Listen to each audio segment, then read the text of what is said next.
All right, lads, and welcome back to the Off the Line podcast with myself and Jamie, Hello, everyone.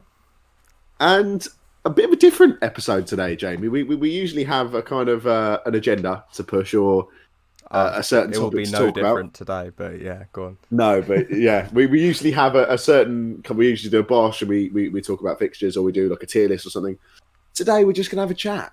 Yeah. We're just gonna have a conversation Mm. about uh, the absolute carnage that is this season's race for the top four. Yeah.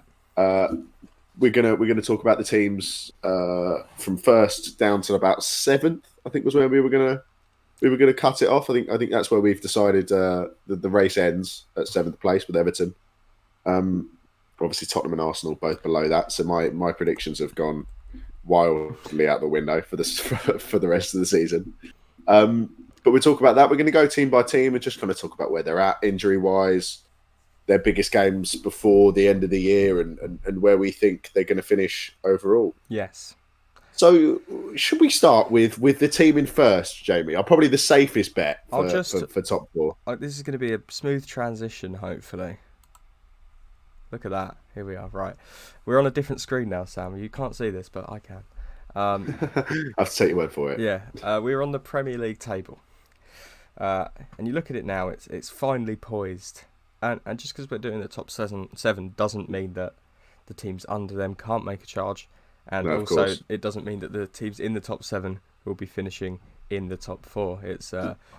the Barclays is she's an unpredictable mistress, isn't she, Sam?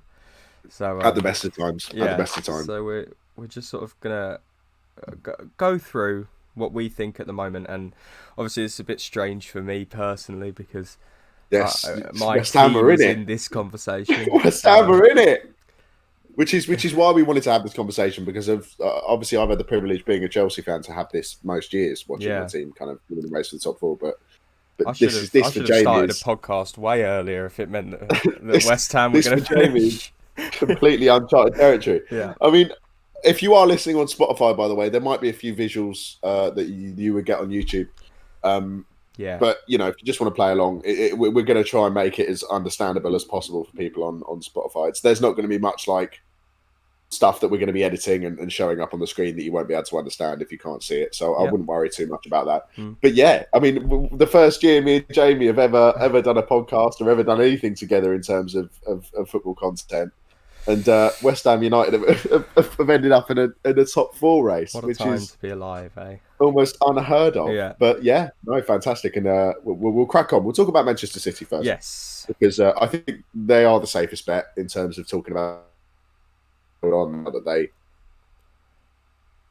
they will be at Europe's top table next season. Yes. I think that's a foregone conclusion, Mm. and it is merit to the players they have. I mean, like we said earlier, me and Jamie had a conversation before this started about City's injury status and where they're at. They have been fortunate in that the only injury they've got currently is Nathan Ake, who probably surplus to requirements anyway, isn't he? With the Absolutely. I mean, the situation centre backs that they have at the moment, as you see here, it says, and even then, Aki says it says here that he might be back by early March, which is as early as sort of next week.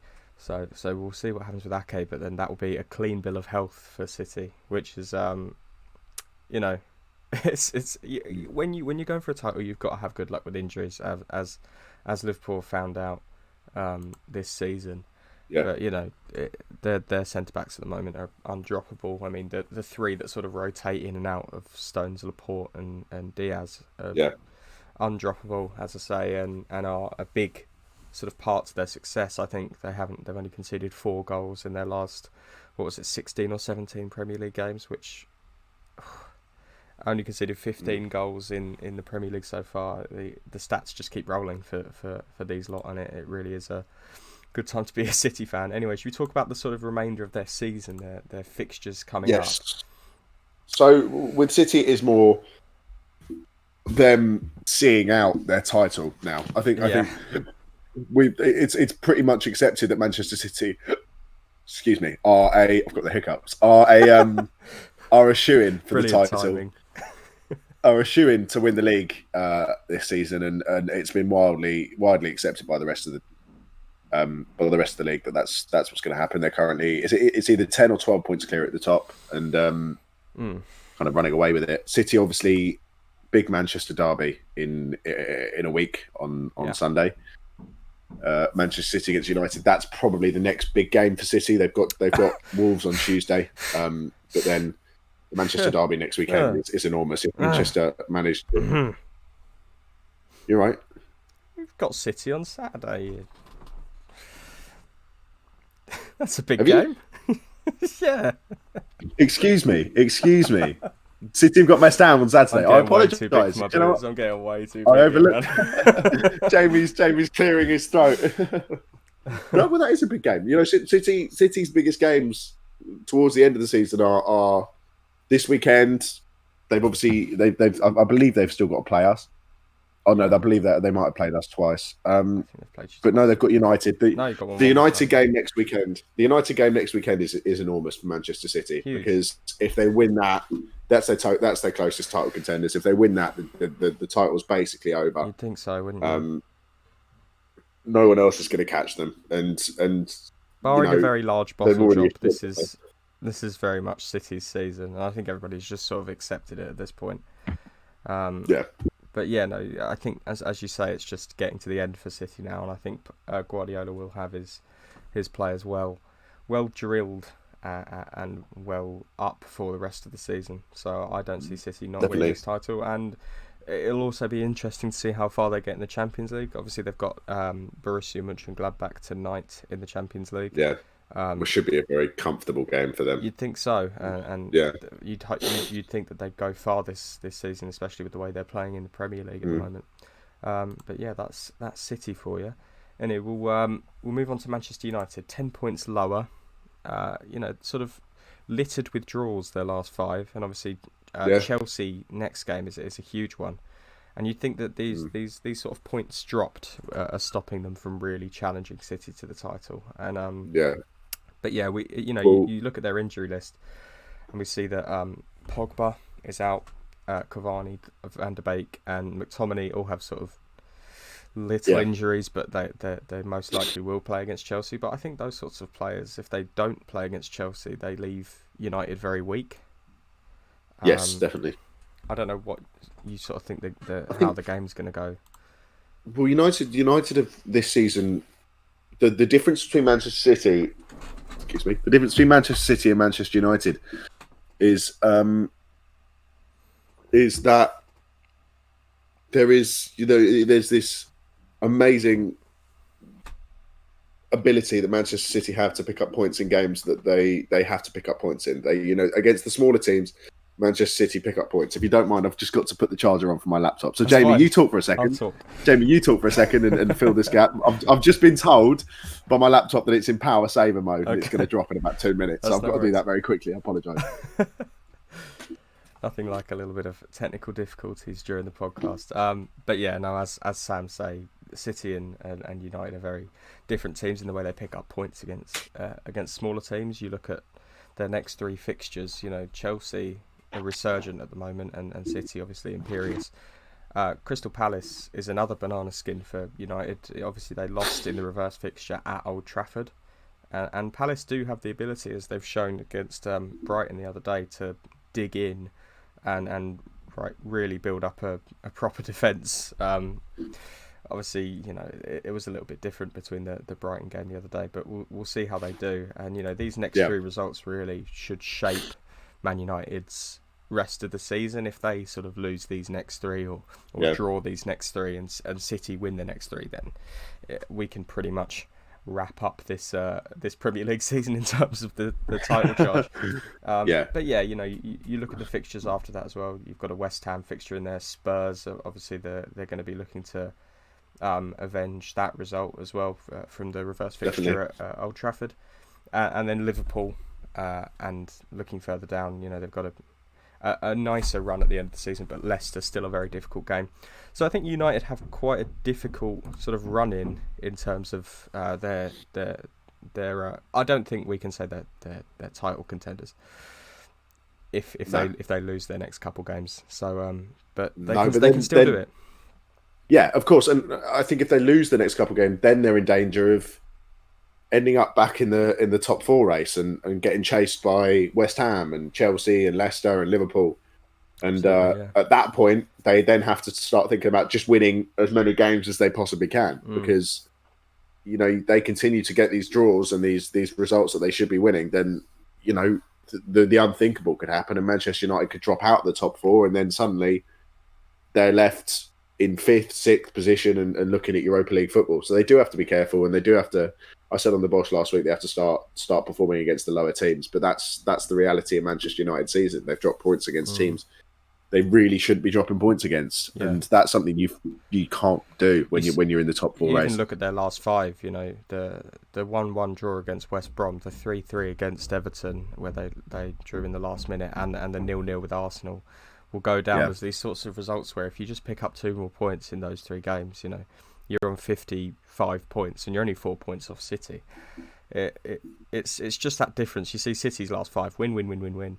And that's the difference between these sorts of teams. But I don't think United were even expecting to be in a title race this season. So I think they will be pleased with how they've done so far. And I think a top 4 finish is okay for United this season. But we will see how that sort of plays out, especially with the next few games. Anyway, we'll move on briefly to Leicester City. I didn't realise how many injuries Leicester City had. No, well, they've done well actually to cope with it. Yeah, and how big these sorts of injuries are. You look at players like Dennis Praet, who won't be back for another month. Who I've heaped a lot of praise on Dennis Praet for the effect that he has on the Leicester City team. You look at Wesley Fofana, another player huge for them this season. James Justin out for the rest of the season with a cruciate ligament and could be out for some time as well. And hope he recovers well. And then you look at players like even James Maddison, just with these sort of little injuries. It's tricky for Leicester, and I think when you look at them, they've still got 49 points, which is an absolutely wonderful feat if you think about it. Yeah. Have you got anything to say on Leicester? Oh, they're fantastic. I've got to say, I mean, I obviously have an adoration for Leicester, a soft spot for Leicester because of what they did when they won the league. I think everyone appreciated that. Of course. But the way the club has been run since then, the way the club has been kind of maintaining that level of football since that point, not dropping off and not kind of residing back to being a mid-table side, the way that they've continued to challenge at the top of the game, and especially their transfer business is still very lucrative. Bringing in Wesley Fofana is a fantastic bit of business. Yeah, Timothy Castagne for the money that they sold Ben Chilwell for. They've brought in very capable replacements that have got them to this level this season. Even players like Kaglar Soyuncu and to an extent Wilfred Ndidi. These players that have come in and really performed. Harvey Barnes as well is another great transfer signing for them.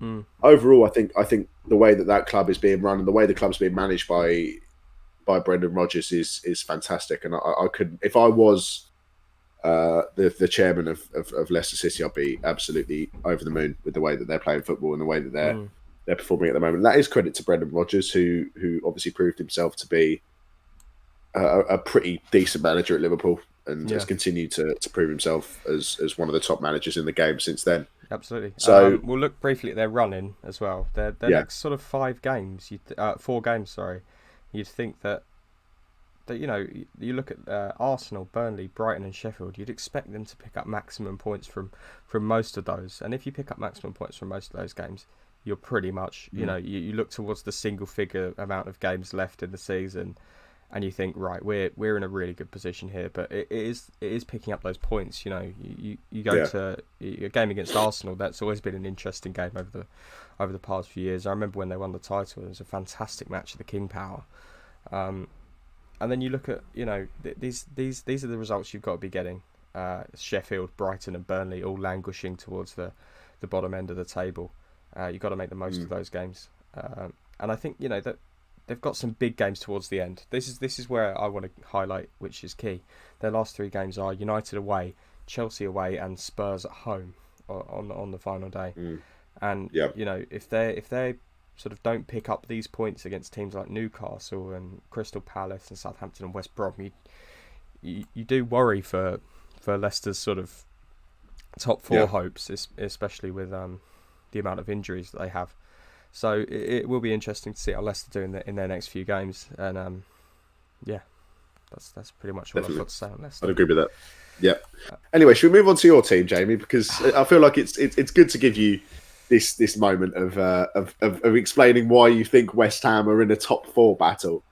Not something that you thought you'd be not a conversation you thought you'd be having at the start of the season. Absolutely not. I look at West Ham's position in the table and I sort of rub my eyes a little bit.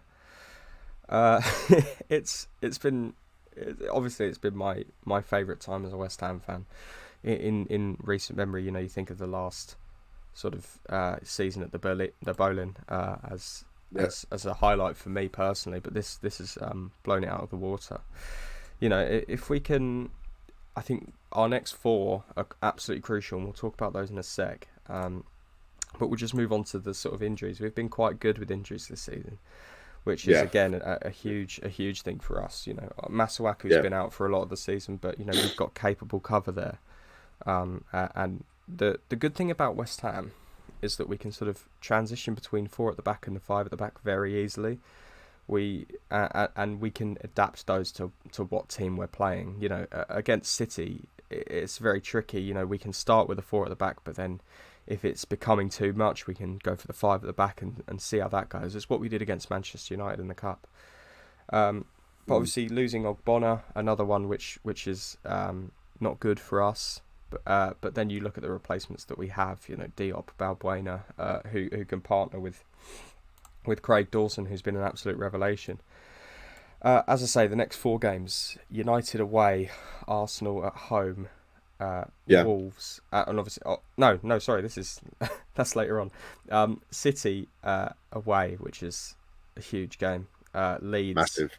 United, and Arsenal are our next 4, and all of those. You know, if we end up picking loads of points up, then you think, bloody hell, we're really contending here. We're really going to be up the top end at the end of the season. But if you start dropping points here, this is when teams like Chelsea, Liverpool, Everton, even Aston Villa, as an example, can pounce on the sort of poor form. Definitely. This is the thing. You know, you got to get through the next 5, and then you start looking towards how. You know, there's single-figure games left in the season, and that's when you start looking towards what you think will happen at the end of the season. Have you got anything to say about sort of West Ham at the moment?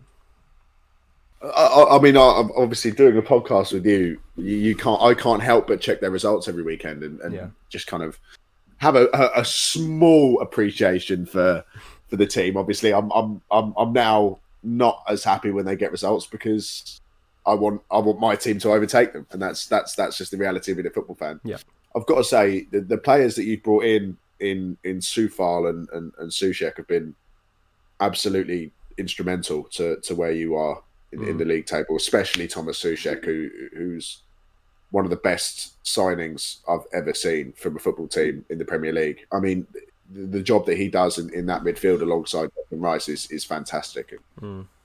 Is insurmountably important to your season.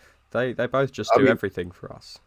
Every part of the midfield that you want to cover, they cover, and they run their absolute socks off. And this is what I think is why we're doing so well. You know, you look at the teams on paper in the top 7, and you'd say that West Ham are probably at the bottom of that. But when you have a unity and a team spirit that Moyes has cultivated at the moment, it just is so helpful to getting results. And I think when you're on a run like we are at the moment as well, you know, just beating Tottenham last season, if we went 2-0 up against Tottenham, I see us drawing or even losing that game. You know, I think we cave into the pressure. But and obviously we did get very lucky, but you've got to have luck if you want to get to these top spots at the end of the season, you know.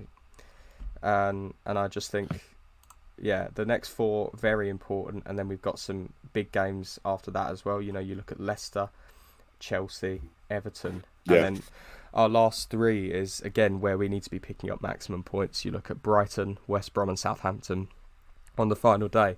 All absolutely huge games that we need to be picking up top points from if we want to be up at the top 4 positions at the end of the season. But you know, I'm still a West Ham fan. I'm still aware of sort of what we're capable of, and I just really hope that we can continue to show the sort of level of performance that we have over the past few weeks, and if we do, it doesn't matter where we finish, because I'll be proud of what's happened this season under West Ham, because it's a big step, even if it's not, if we don't get top four.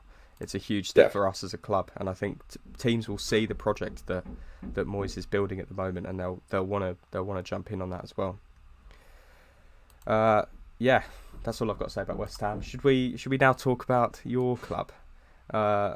Resurgent under Tuchel, last 5 games, 4 wins, 1 draw, and a disappointing draw against Southampton. Yeah, I think. Do you want to talk about them? Because I'll briefly flash up their injuries quickly. One injury, Thiago Silva. Yeah, and it's not even a long-term one. How do you feel about your chances going into the end of the season? Well, I've got to say, I think 6-7 games ago we let Frank Lampard go after being beaten pretty soundly away by Leicester. And that night we screamed of a team lacking leadership, lacking quality, a real drive, energy. I mean, it was one of the worst performances I've seen from a Chelsea team in a long time. We looked absolutely lost at sea. And I've got to be honest, I think I made my mind up that night that Frank Lampard had to go, and that the club needed a change, because the manager and the way that the club was looking and the way that the team was looking was pretty dire. Yeah. And I've got to say, with the last 5 games, obviously you can talk about the draw at Southampton and you can talk about how, what happened, but I think that the job that Thomas Tuchel's done since he's come in has been nothing short of absolutely miraculous. If I'm being honest, he found us kind of drawing and losing games and in 9th place and completely lacking any sort of go or anything. And he's brought back players that wouldn't have made it into Frank Lampard's side. Jorginho, Kovacic, Marcus Alonso, Christensen, Rudiger. He's played Kepa.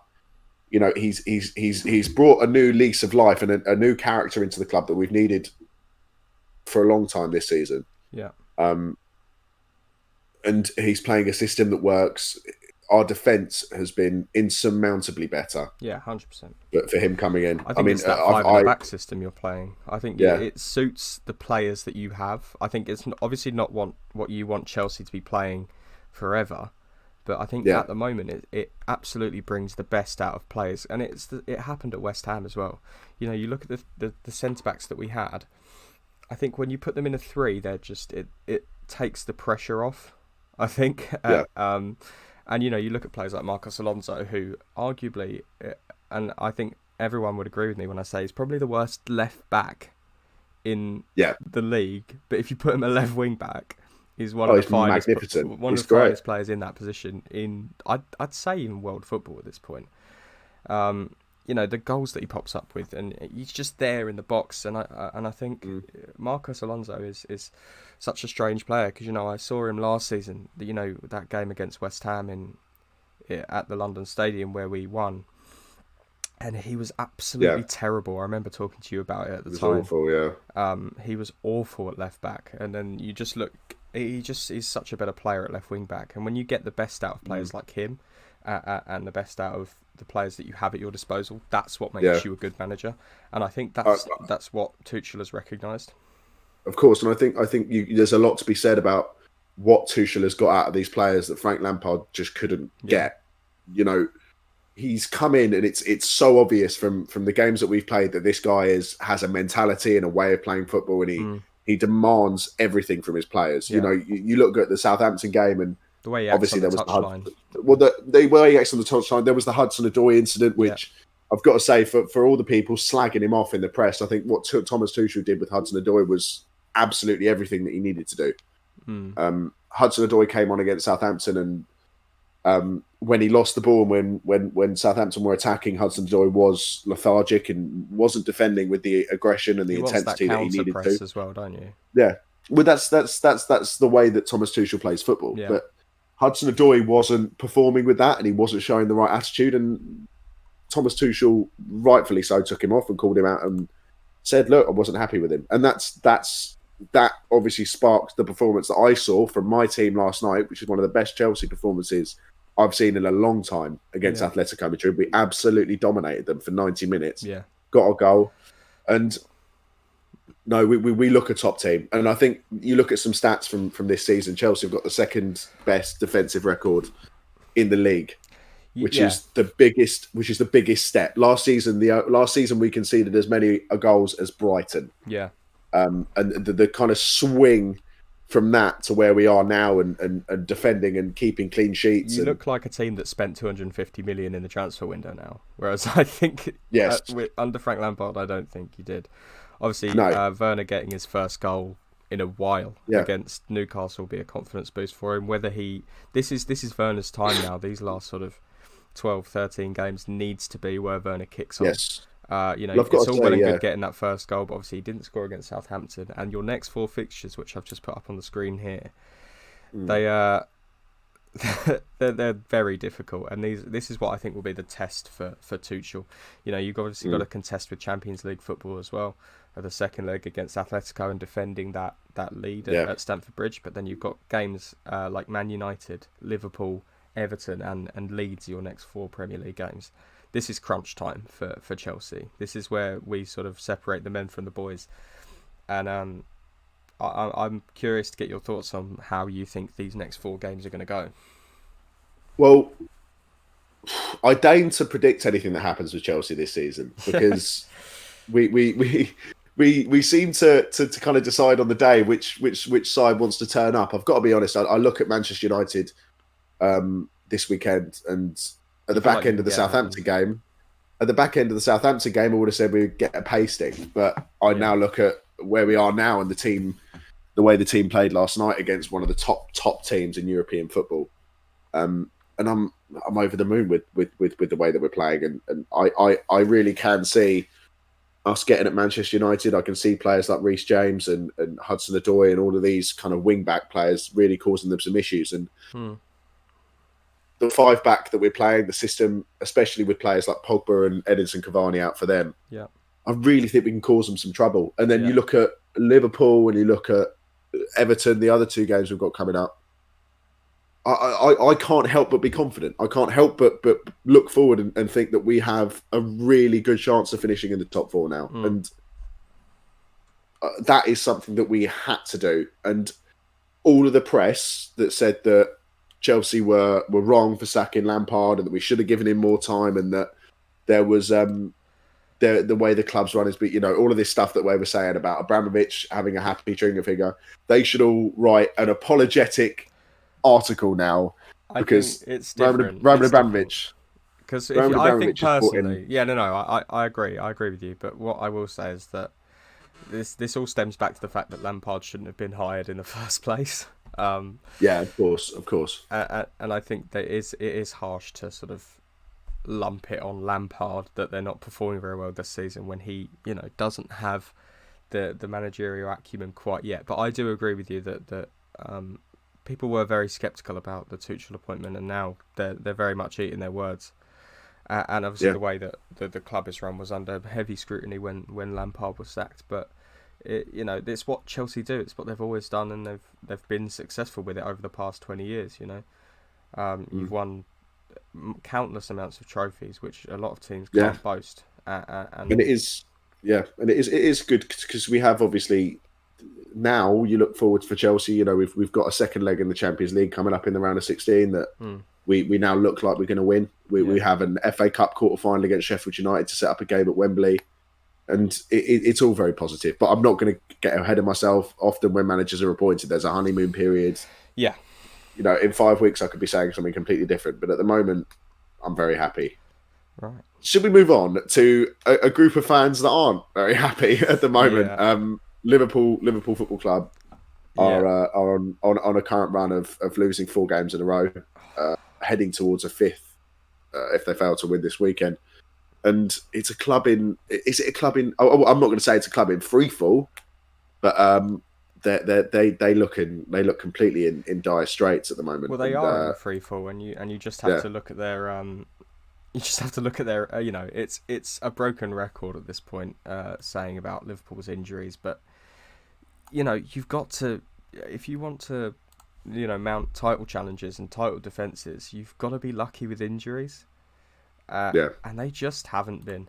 No, they've been so unlucky. Been absolutely really shafted by these injuries throughout the entire time. They've had 18 centre back pairings. They've had to buy 2 emergency centre backs who don't look anywhere near Premier League level from what I've seen of them so far.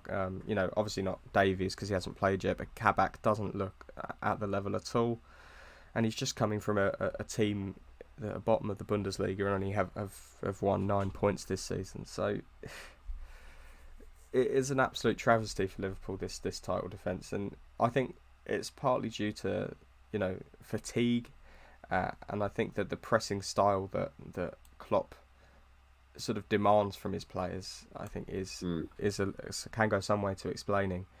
You look at the players that they've had out: Joel Matip, Joe Gomez, Virgil van Dijk, obviously, Diogo Jota, who was a match winner for them early on in the season in both the Premier League and the Champions League. And you think they haven't had him for a long while, and if he comes back in and starts scoring goals again, then Liverpool look a completely different team.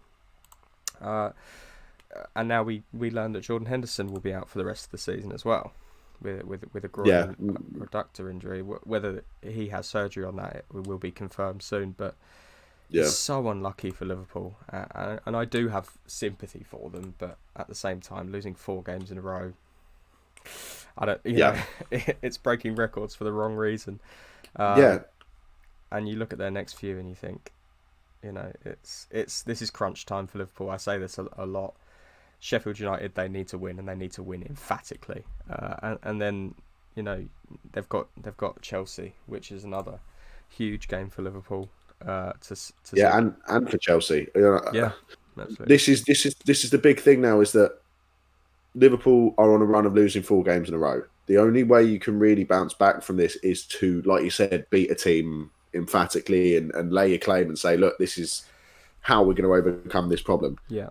Jurgen Klopp in his press conference said he enjoys and is looking forward to the challenge of resurrecting this team. But I think that it is going to be a massive challenge. Losing players like Fabinho, Van Dijk, Joe Gomez, Jordan Henderson, these massive leaders on the pitch has really affected Liverpool. And I think losing that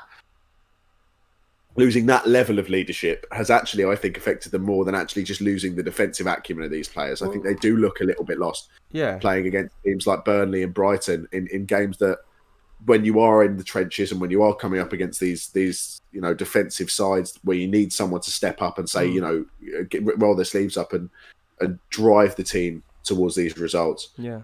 They have missed that. They've missed that imperious presence of Virgil van Dijk at the back, who's so important for them in terms of a mentality standpoint and from a defensive standpoint. I think they are missing that heart of their team. And of course, you can sit there and say that the injuries have been an issue for them. They have. They've affected their team tenfold. But mistakes from a lot of players have cost them this season. Yeah. Trent Alexander-Arnold defending at times has left a lot to be desired. I think that's fair to say. I think obviously missing Thiago for a lot of the season, he started off very well.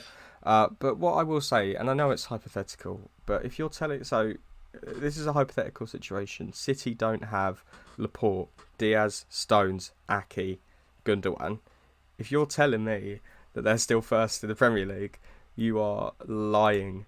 No, of course. No, and this is why I think that I do have a lot of sympathy for Liverpool's situation. Looking at it from a football fan's perspective. Obviously you don't want to see Liverpool. For me at the moment, I don't want to see Liverpool winning because I want West Ham to have the best possible chance of finishing as high up as they can. But it is a very tricky situation that they've found themselves in. And then you look at their fixtures towards the end of the season, they've got a couple of absolutely huge games. You look at the one against United. And you've got and Liverpool actually have probably the most comfortable run-in out of all the teams. They've played all of the top teams twice already. So this is where you've got to, as a Liverpool as a Liverpool team, you've got to say, right, this is where we're pushing on here. We're going to absolutely destroy the rest of this league, and we're going to finish top 4. Because I think if they don't finish top 4, it's I don't think Klopp will leave. I don't think Klopp will be sacked, but it's worrying for the future of the club, because they can't attract those sort of top players unless they you have to have that allure, don't you? You have to unless they win the Champions League, obviously. You have to be able to say to these players that players like, if they're looking at the top players, Mbappe, Haaland. There's been all the rumours have been surrounding those two, especially. But even kind of Upamecano, these defenders that are playing for Leipzig at the moment and playing for the kind of second-rate clubs in Europe that are in the Champions League, you have to be able to offer them that, because these top players are going to want to come and win trophies and win the big trophies in England, and are going to want to kick their careers on towards being considered the best in the world. And to do that, you have to be able to contend in the big trophies, in the big competitions. If Liverpool don't have that allure of Champions League football, if Liverpool don't have that to offer these players, they're going to fall behind clubs like Chelsea, City, United. If I'm not saying Chelsea are finishing top 4. If we do finish top 4, we will have that to offer these players that the teams who finish outside of this don't. You look at Liverpool, even looking down the table at Tottenham and Arsenal, these teams that probably themselves have ambitions of signing top players. These are things that really matter in football. I mean, West Ham could be bringing in top players in the summer if you manage to scrape the top 4 and finish in it. The money that it brings in is fantastic, and it's such an important thing. And Liverpool are at such a critical moment now, especially with 13 games left. That's still a third of a season left, and they're going to want to do as much as they can to finish in these positions, and do as much as they can to gain some results, because the way the club is going at the moment, it's starting to slip back towards where it was before Jurgen Klopp. That is because of the injuries, and I'm not saying that it's not, but from a mentality standpoint, they do look a little bit abject and a little bit without a leader on the pitch. They need someone who is not playing, who's not injured, to step up. Maybe an Andy Robertson or an Alisson, one of these players to grab the rest of the team and drag them on now, because they are missing their captain, and they're going to miss probably their biggest leaders on the pitch in Van Dijk and Henderson for the rest of the year. So they need someone to really G the team up, and that's just the reality of football and where it's gone. But Liverpool, they need to start getting some results, and Sheffield United at the weekend is the perfect opportunity to kick that off. Absolutely. Right. We'll finish talking about Liverpool, and we'll move on to Everton now, because I feel like with their win against Liverpool last week, it would be disingenuous to say that they're not in a conversation here. I look at Everton, and I think the last couple of results that they had, it's so inconsistent. Win, draw, loss, win. And a 2-0 loss against Fulham is exactly the type of result that you need to be cutting out if you want to finish in the top 4. Definitely. And you just look at their injury list as well. They're not suffering a lot. They've only got Yerry Mina out with a small injury. I think Gabaman hasn't played all season, and I don't think I've ever seen Gabaman play for a stretch in the Premier League. So it really is up to Everton they've got all their best players. There's absolutely no excuses. They've got to go out here and if they want to finish, if they want to not be called the Everton of old, sort of a lot of promise, no bite, which they have been. And, this will be a perfect opportunity for Everton to sort of come out of Liverpool's shadow a little bit, because as far as I'm concerned, that's what they are. They always have been in Liverpool's shadow, and I know that sounds a little bit harsh to Everton fans, and I know I'll get some flack for that. No, they have. They have. And I think Everton have owned that mantle over the last kind of 10, 15 years. They've owned the fact that they're not the biggest team in Liverpool. They know they're not the biggest team in Liverpool. And I think in many ways, much like teams like Atletico Madrid and these teams in big cities with bigger teams in the city, they've owned that kind of, we are the underdogs in this. they've owned the underdog mantle, and I think that's fantastic. But I don't think they are any longer that underdog this season. They've got a world-class manager in charge who's doing a fantastic job of revitalising the club. They've got players like James Rodriguez, Richarlison, Dominic Calvert-Lewin, these potentially, you could say world-class talents in their side. Yeah. That are performing at the very, very top of their game. Yeah. And I think Everton are now, as we saw at the weekend, very capable of matching Liverpool. And this is a moment, in the last 13 games, where Everton could potentially finish above Liverpool for the first time since I can't remember. Yeah. These, I think out of the lot, Everton are the outsiders for a top four race. They have struggled with inconsistency over the course of the season. They've got the lowest goal difference of any team until you go down to Leeds in 10th. And Leeds themselves aren't particularly known for being defensively savvy. Yeah. So Everton obviously conceding 33 goals, but only scoring 37. So there is definitely still issues with that side. There is definitely still holes to be patched, especially defensively. But I think things are looking very positive for Everton. Yeah. And it's while you look at their last 5 games and there's a couple of losses, a draw, and a couple of wins, there's still inconsistencies in that side. Obviously, they lost to Newcastle a couple of weeks ago. Dropping points against teams they really oughtn't drop points against if they have got aspirations, but they are still there, and that's partially to the credit of Dominic Calvert-Lewin, Richarlison, these players that they have, but it's I've got to say mostly to the credit of their manager and the ability that Carlo Ancelotti has as a football manager and the ability that he has in revitalising teams. It was something that I obviously got to see firsthand at Chelsea when he managed us. Took us to our one and only FA Cup and Premier League double that we've ever achieved as a football club, and one of the highlight seasons of my life watching Chelsea. And overall, he's a fantastic manager and a good man as well. And I've got to say, Everton, I think, are rank outsiders for this top 4 race. But like you said, it would be disingenuous and it would be unfair to leave them out of the conversation. Yeah. Do I think they'll get there? I don't think so. I think that there's too much quality in the teams above them for them to crack through and for them to end up in the top 4. But I wouldn't write them off either. No. One final point, just to sort of put a pin in everything, is to say that there's still a third of this season left, as Sam said earlier. There's still 13 games, and teams go on bad runs and they go on good runs of form. Yeah. And these aren't by any means the only 7 teams that can finish in the top 4. You look lower and you still have teams like Tottenham and Aston Villa that still, I think, have a chance. Tottenham have undoubted quality, and it's just they're in a very poor run of form at the moment, much to mine and Sam's delight. However, but you still have to give Tottenham credit and say that they've got a lot of quality in that squad, and they definitely can make a push for it.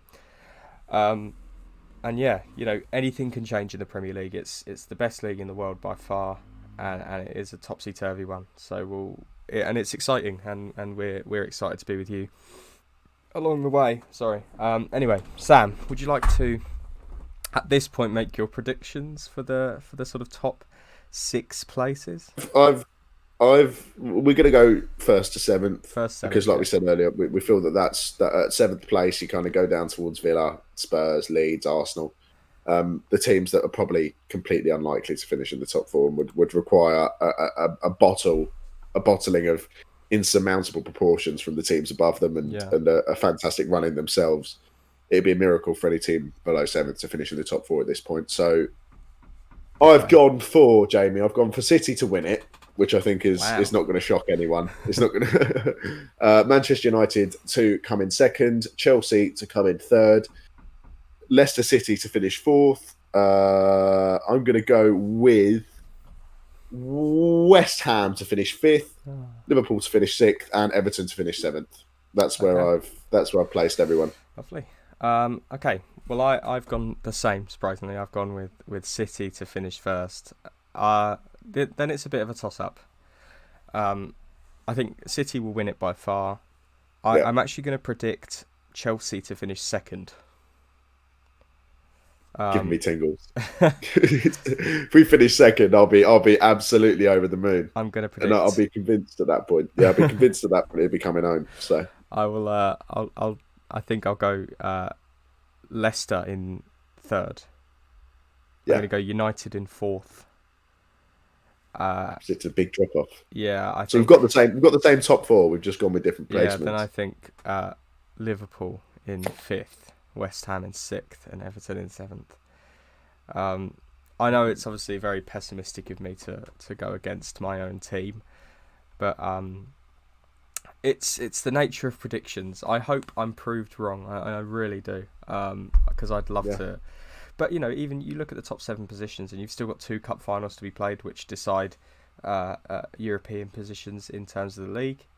Tottenham, if they win the Carabao Cup final, they'll obviously secure themselves a Europa League spot. I think it is. I'm not sure about the European I believe qualification. So, yeah.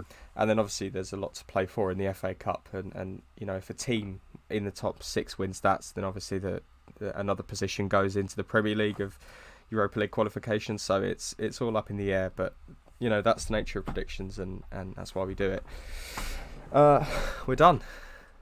We're done. There's your complete sort of knowledge on the run-in of the top 7 teams at the moment for the rest of the season.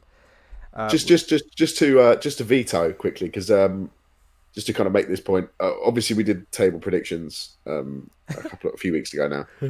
We are somewhat flogging this dead horse in a way. It's got to be done. We just want to kind of clarify that the predictions we've made today may be different to what we've seen and what we made in those predictions a few weeks ago. Yeah. Obviously, I think most notably Chelsea have had a completely different, a complete change in manager and play style and everything. And I've been able to be a little bit more positive about my club and where we are as a football club. Yeah.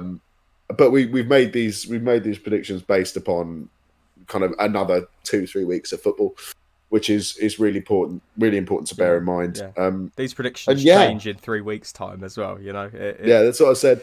I said to Jamie before this, in 5 weeks I could be sat here and Chelsea could have lost to United, Liverpool, Everton, and we could be down in 7th and I could be miserable again. But Premier League football's so interchangeable and so unpredictable that trying to predict this is ultimately pointless anyway. But we've done it because we couldn't come up with any other ideas. So we've decided to beat this dead horse while we can. I think we'll as well. Just another point is that I think we'll try and do this for the sort of relegation teams as well at some point, because we don't just want to focus on sort of the top of the table. I want to sort of give a proper mention to the teams down the bottom of the table, because that's almost I think it's almost as exciting as the top of the table race. So we'll definitely be doing a video on that as well. So watch out for that. But Sam, take us out. Boys, it's been a pleasure. If you're watching on YouTube, all the wonderful YouTube things, drop us a like, leave a comment down below if you disagree with anything we've said. Yep. I know I'm probably going to hear from a couple of Liverpool fans about where we've both placed them today, but we've just been honest. And we've just been frank about the conversation. Yeah. Drop a subscribe, turn the bell on. If you're listening on Spotify, obviously can't do any of that wonderful stuff, but follow the podcast and share it with your mates, share it with your family. Yep. Drop us a message on any of our socials. It's at Off the Line Podcast on Twitter and Instagram. And until next time, boys, it's been a pleasure, and we will see you later. See you later, everyone.